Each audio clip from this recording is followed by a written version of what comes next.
मेरे को चीजें समझ आ रही है, पर उसको पॉइंट वाइज कैसे आंसर राइटिंग करनी है ये क्लियरिटी नहीं आती। मैं उसको पैरा क्लैरिटी बना के यहाँ लिख होगी ना, देती। यहाँ क्लैरिटी है हाँ तो यहाँ भी होगी। तो सर। जैसे कोई भी टॉपिक है, हाँ महिला उद्यमी का परिचय, हाँ तो वुमेन एंटरप्राइजेस या वुमेन एंटरप्रेन्योर में क्या रोल है उनका। कोई भी एंटरप्राइज है, कोई बिजनेस है, तो वहाँ पे महिलाओं का कितना योगदान हो सकता है और कितना वो उद्यमी बन सकते हैं। तो ये अपने को पहले समझना है। क्या होगा इसका डेफिनेशन, हल्का स्ट्राइकर। सर, वो चीज मैं मतलब एक्सप्रेस कर आ दूंगी। गई देखो, आ गई तेरे मन में है, अब बोल के हाँ, तो बता। महिला उद्यमी का, महिला उद्यमी। जैसे सर एक उद्यमी वो व्यक्ति होता है जो कोई। एक शब्द शब्दों में बोलने की कोशिश करो। सर वो एक खींचतान एंटरप्रेनर। के समझाने वाली भाषा नहीं, तो शॉर्ट में बताओ। वो ही नहीं हो पाता सर वही मेरे तो से, वर्ड सीखना है। शॉर्टेज बहुत ज्यादा इशू कर रहा है। चलो खींचो उसको लंबा सा। सर देखो, एक महिला उद्यमी होती है, जैसे जिसके कोई आइडिया है, उसने उस पर काम करने की कोशिश की, तो वो काम करने में उसको बहुत सारी दिक्कतें आती है। और ठीक ये है, मतलब इंडिया में तो बहुत इम्पोर्टेंट है कि महिला आगे बढ़े। ठीक है, दो पॉइंट मिल गए। हाँ एक नेगेटिव एक पॉजिटिव। हाँ।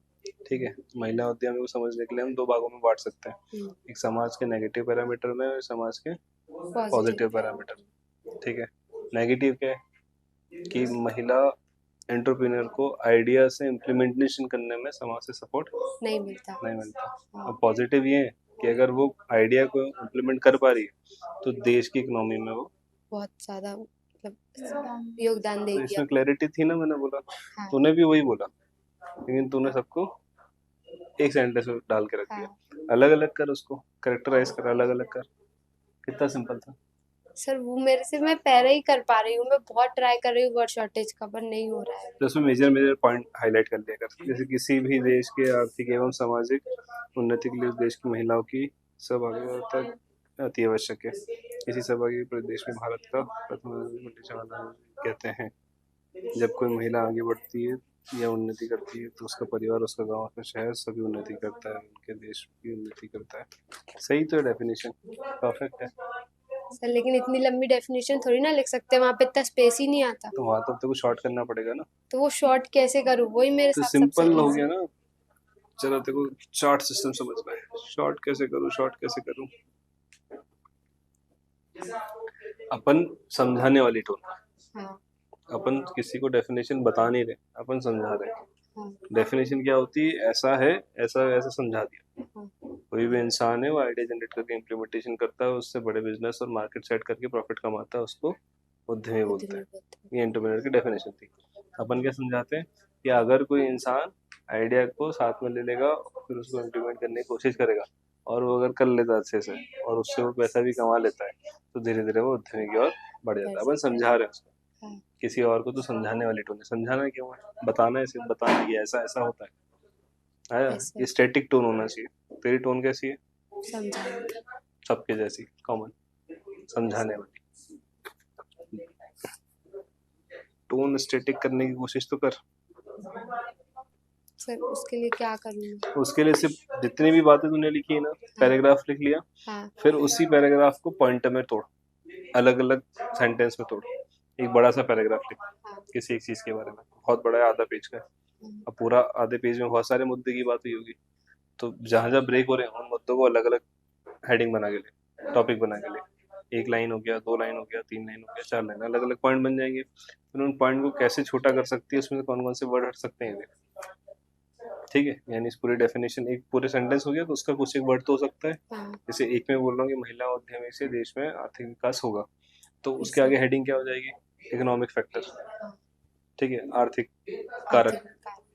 ठीक, अगला हो गया सोशल फैक्टर, कि इसमें समाज की समरसता का भी विकास। उन्नति होगी। तो डायरेक्ट अपन लिख सकते हैं ना इसको।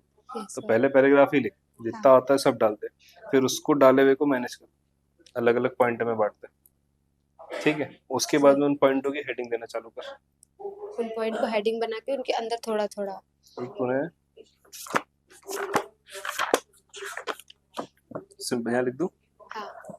इतना बड़ा तूने लिखा है, इसके अंदर बहुत सारे मुद्दे थे, यस सर। बहुत सारे मुद्दे थे। Yes sir. ठीक है, जमाने भर के मुद्दे थे। अब इसमें तूने अगले में क्या करा, इतनी बड़ी स्पेस में ये जो मुद्दा यहाँ पे लिखा हुआ था, इसको डायरेक्ट यहाँ लिख दिया, दो तीन लाइन जो भी खाई हाँ खाली। अगले मुद्दे को एरो बना के यहाँ लिख दिया, हाँ। अगले को वापस यहाँ लिख दिया। ऐसे करके चार पांच मुद्दे बन गए तेरे, यस सर। Major major. ठीक है, अभी मुद्दा देखा तो सामाजिक आर्थिक या जो भी था, हाँ। जिस भी फैक्टर का था, वो तेरे को समझ पड़ गया ना कि किस बारे की मुद्दा है। ठीक है, इसका एक वर्ड लेना और इसका एक वर्ड बना ले यहाँ पे, मेन वर्ड। महिला उद्यमी के बारे में तूने सब लिखा, तूने उसमें वहाँ पे सामाजिक उसके तत्व बताए सारे, तो उसकी हेडिंग क्या हो जाएगी, सामाजिक। यहाँ क्या हो जाएगी, आर्थिक। आर्थिक। यहाँ क्या हो जाएगी, जो भी उसकी सोशल रिस्पॉन्सिबिलिटीज है, रिस्पॉन्सिबिलिटीज पे हो जाएगा। ठीक है, यहाँ पे नेशन डेवलपमेंट हो जाएगा। ठीक है, ऐसे तेरे को अंदर की पूरी ज्ञान देख के, तेरी 2 लाइन देख के तेरे को हेडिंग मिल जाएगी। अब एक्चुअल में देखो ये समझ पड़ जाएगा कि जब भी महिला उद्यमी का आएगा वर्ड, देखो सीधे क्या दिखने लग जाएंगे, ये फैक्टर्स। 4 पॉइंट दिखेंगे। ठीक है, और धीरे धीरे प्रैक्टिस करता रहेगा, एक दिन में नहीं होगा, 2 ढाई महीने लग जाएंगे, लेकिन सर धीरे वो धीरे हर इतना एक ही करने में 5-6 घंटे लग जाते हैं अगर बैठे अब रहो तो। लगेगी। मैंने तो नहीं बोला था एमपीपीएससी करो, तो ये भी जरूरी है। हाँ। अपने को सीधा वर्ड देख के 4 पॉइंट तेरे को पता है, हाँ। अभी रट तो सकते नहीं है। धीरज। ठीक है, ये पता होना चाहिए, अभी पता होंगे, अंदर का तो पता है देखो। हाँ। ठीक है, बट मेन स्टेप ही नहीं पता कि किसके अंदर आ रहा है, ये गलत हो जाएगा ना। आया प्रोसेस, पैराग्राफ, पैराग्राफ से सेंटेंस, सेंटेंस से वर्ड, और धीरे धीरे करते जाएगा तो एक टाइम पे तेरा ऐसा हो जाएगा कि तेरे को डायरेक्ट वर्ड मिल जाएंगे, यानी जो भी तेरा आंसर है उसके सीधे तेरे को पॉइंट मिलना चालू हो जाएगा। आया, प्रैक्टिस करना, ज्यादा नहीं करना, लेकिन पढ़ाई लिखाई छोड़ के सिर्फ यही नहीं करना है, ये भी करना है।